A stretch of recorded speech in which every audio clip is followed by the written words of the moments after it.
சங்கீதம் 6. கர்த்தாவே, உம்முடைய கோபத்திலே என்னை கடிந்து கொள்ளாதேயும், உம்முடைய உக்கிரத்திலே என்னை தண்டியாதேயும். என்மேல் இரக்கமாயிரும் கர்த்தாவே, நான் பெலனுற்று போனேன். என்னை குணமாக்கும் கர்த்தாவே, என் எலும்புகள் நடுங்குகிறது, என் ஆத்துமா மிகவும் வியாகுலப்படுகிறது. கர்த்தாவே, எதுவரைக்கும் இறங்காதிருப்பீர்? திரும்பும் கர்த்தாவே, என் ஆத்துமாவை விடுவியும். உம்முடைய கிருபையின் நிமித்தம் என்னை இரட்சியும். மரணத்தில் உம்மை நினைவு கூர்வதில்லை, பாதாளத்தில் உம்மை துதிப்பவன் யார்? என் பெருமூச்சினால் இழைத்து போனேன். முழுவதும் என் கண்ணீரால் என் படுக்கையை மிகவும் ஈரமாக்கி என் கட்டிலை நனைக்கிறேன். துயரத்தினால் என் கண்கள் குடிவிழுந்து போயிற்று, என் சத்துருக்கள் அனைவர் நிமித்தமும் மங்கிப் போயிற்று. அக்கிரமக்காரரே, நீங்கள் எல்லாரும் என்னை விட்டு அகன்று போங்கள். கர்த்தர் என் அழுகையின் சத்தத்தை கேட்டார், கர்த்தர் என் விண்ணப்பத்தை கேட்டார். கர்த்தர் என் ஜெபத்தை ஏற்றுக்கொள்ளுவார். என் பகைஞர் எல்லாரும் வெட்கி மிகவும் கலங்கி போவார்கள். அவர்கள் பின்னாக திரும்பி சடுதியிலே வெட்கப்படுவார்கள். சங்கீதம் 7. என் தேவனாகிய கர்த்தாவே, உம்மை நம்பியிருக்கிறேன். என்னை துன்பப்படுத்துகிறவர்கள் எல்லாருக்கும் என்னை விலக்கி இரட்சியும். சத்துரு சிங்கம் போல் என் ஆத்துமாவை பிடித்து கொண்டு போய் விடுவிக்கிறவன் இல்லாமையால் அதை பீறாதபடிக்கு என்னை தப்புவியும்.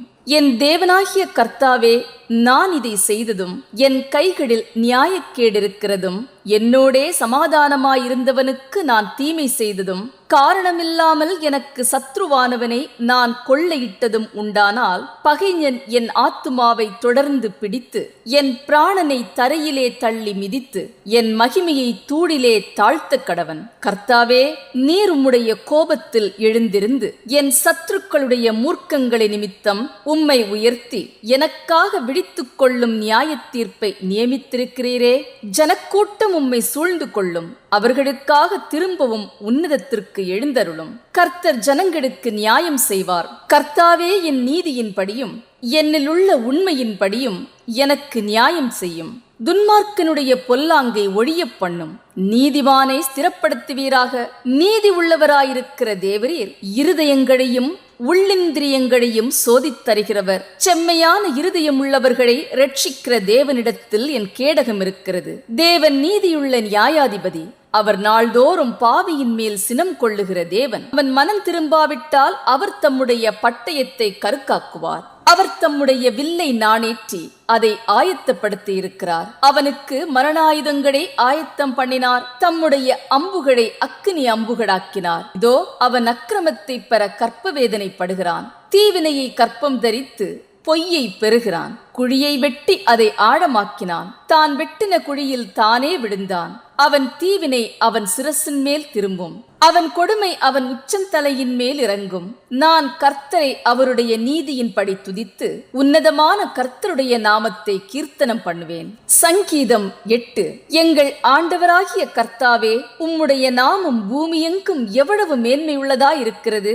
உம்முடைய மகத்துவத்தை வானங்களுக்கு மேலாக வைத்தீர். பகைஞனையும் பழிக்காரனையும் அடக்கி போட தேவரீர் உம்முடைய சத்துருக்களின் நிமித்தம் குழந்தைகள் பாலகர் வாயினால் பெலன் உண்டு பண்ணினீர். உமது விரல்களின் கிரியையாகிய உம்முடைய வானங்களையும் நீர் ஸ்தாபித்த சந்திரனையும் நட்சத்திரங்களையும் நான் பார்க்கும் போது, மனுஷனை நீர் நினைக்கிறதற்கும் மனுஷகுமாரனை நீர் விசாரிக்கிறதற்கும் அவன் எம்மாத்திரம் என்கிறேன். நீர் அவனை தேவதூதரிலும் சற்று சிறியவனாக்கினீர். மகிமையினாலும் கனத்தினாலும் அவனை முடிசூட்டினீர். உம்முடைய கரத்தின் கிரியைகளின் மேல் நீர் அவனுக்கு ஆளுகை தந்து சகலத்தையும் அவனுடைய பாதங்களுக்கு கீழ்ப்படுத்தினீர். ஆடு மாடுகள் எல்லாவற்றையும், காட்டு மிருகங்களையும், ஆகாயத்து பறவைகளையும், சமுத்திரத்து மச்சங்களையும், கடல்களில் சஞ்சரிக்கிறவைகளையும் அவனுடைய பாதங்களுக்கு கீழ்ப்படுத்தினீர். எங்கள் ஆண்டவராகிய கர்த்தாவே, உம்முடைய நாமம் பூமியெங்கும் எவ்வளவு மேன்மையுள்ளதாயிருக்கிறது. சங்கீதம் 9. கர்த்தாவே, என் முழு இருதயத்தோடும் உம்மை துதிப்பேன். உம்முடைய அதிசயங்களை எல்லாம் விவரிப்பேன். உம்மில் மகிழ்ந்து களி கூறுவேன். உன்னதமானவரே, உமது நாமத்தை கீர்த்தனம் பண்ணுவேன். என் சத்துருக்கள் பின்னாக திரும்பும் போது உமது சமூகத்தில் அவர்கள் இடருண்டு அழிந்து போவார்கள். நீர் என் நியாயத்தையும் என் வழக்கையும் தீர்த்து நீதியுள்ள நியாயாதிபதியாய் சிங்காசனத்தின் மேல் வீற்றிருக்கிறேன். ஜாதிகளை கடிந்து கொண்டு துன்மார்க்கரை அழித்து அவர்கள் நாமத்தை என்றென்றேக்கும் இல்லாதபடி குலைத்துப் போட்டீர். சத்துருக்கள் என்றென்றேக்கும் பாழாக்கப்பட்டார்கள். அவர்கள் பட்டணங்களை நிர்மூலமாக்கினீர். அவர்கள் பேரும் அவர்களோடே கூட ஒழிந்து போயிற்று. கர்த்தரோ என்றென்றேக்கும் இருப்பார். தம்முடைய சிங்காசனத்தை நியாய தீர்ப்புக்கு ஆயத்தம் பண்ணினார். அவர் பூச்சக்கரத்தை நீதியாய் நியாயம் தீர்த்து சகல ஜனங்களுக்கும் செம்மையாய் நீதி செய்வார். சிறுமைப்பட்டவனுக்கு கர்த்தர் அடைக்கலமானவர். நெருக்கப்படுகிற காலத்தில் அவரே தஞ்சமானவர். கர்த்தாவே, உம்மை தேடுகிறவர்களை நீர் கைவிடுகிறதில்லை. ஆதலால் உமது நாமத்தை அறிந்தவர்கள் உம்மை நம்பியிருக்கிறார்கள். சீயோனில் வாசமாயிருக்கிற கர்த்தரை கீர்த்தனம் பண்ணி அவர் செய்கைகளை ஜனங்களுக்குள்ளே அறிவியுங்கள். இரத்தப் பழிகளை குறித்து அவர் விசாரணை செய்யும் போது அவைகளை நினைக்கிறார். சிறுமைப்பட்டவர்களுடைய கூப்பிடுதலை மறவார். மரண வாசல்களிலிருந்து என்னை தூக்கி விடுகிற கர்த்தாவே, நான் உம்முடைய துதிகளையெல்லாம் சீயோன் குமாரத்தியின் வாசல்களில் விவரித்து உம்முடைய இரட்சிப்பினால் கழிகூறும் படிக்கு தேவரீர் எனக்கு இறங்கி என்னை பகைக்கிறவர்களால் எனக்கு வரும் துன்பத்தை நோக்கிப் பாரும். ஜாதிகள் தாங்கள் வெட்டின குழியில் தாங்களே விழுந்தார்கள்.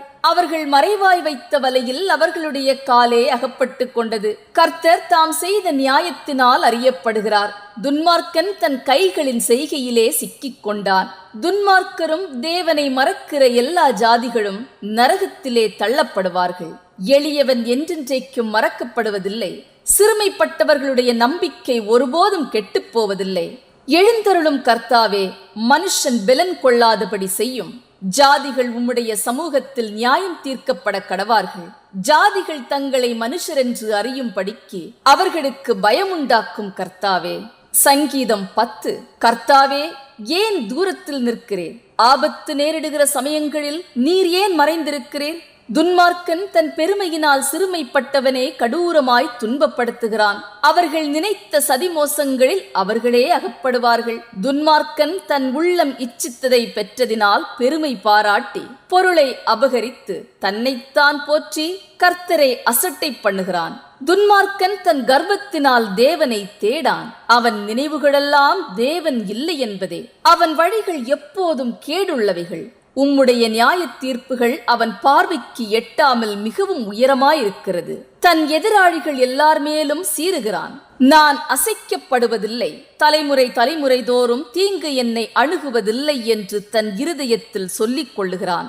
அவன் வாய் சபிப்பினாலும் கபடத்தினாலும் கொடுமையினாலும் நிறைந்திருக்கிறது. அவன் நாவின் கீழ் தீவினையும் அக்கிரமமும் உண்டு. கிராமங்களின் ஒளிப்பிடங்களிலே பதிவிருந்து மறைவிடங்களிலே குற்றமற்றவனை கொல்லுகிறான். திக்கற்றவர்களை பிடிக்க அவன் கண்கள் நோக்கிக் கொண்டிருக்கிறது. தன் கெபியில் இருக்கிற சிங்கத்தை போல் மறைவில் பதிவிருக்கிறான். ஏழையை பிடிக்க பதிவிருந்து ஏழையை தன் வலைக்குள் இழுத்து பிடித்துக் கொள்ளுகிறான். திக்கற்றவர்கள் தன் பலவான்கள் கையில் விழும்படி அவன் பதுங்கி கிடக்கிறான். தேவன் அதை மறந்தார் என்றும் அவர் தம்முடைய முகத்தை மறைத்து ஒரு காலம் அதை காண மாட்டார் என்றும் தன் இருதயத்திலே சொல்லிக் கொள்ளுகிறான். கர்த்தாவே, எழுந்தருளும். தேவனே, உம்முடைய கையை உயர்த்தும். ஏழைகளை மறவாதேயும். துன்மார்க்கன் தேவனை அசட்டை பண்ணி நீர் கேட்டு விசாரிப்பதில்லை என்று தன் இருதயத்தில் சொல்லிக் கொள்வானேன்? அதை பார்த்திருக்கிறீரே. உபத்திரவத்தையும் குரோதத்தையும் கவனித்திருக்கிறீரே. நீர் பதிலளிப்பீர். ஏழையானவன் தன்னை உமக்கு ஒப்புவிக்கிறான். திக்கற்ற பிள்ளைகளுக்கு சகாயர் நீரே. துன்மார்க்கனும் பொல்லாதவனுமாயிருக்கிறவனுடைய புயத்தை முறித்துவிடும். அவனுடைய ஆகாமியம் காணாமல் போகுமட்டும் அதை தேடி விசாரியும்.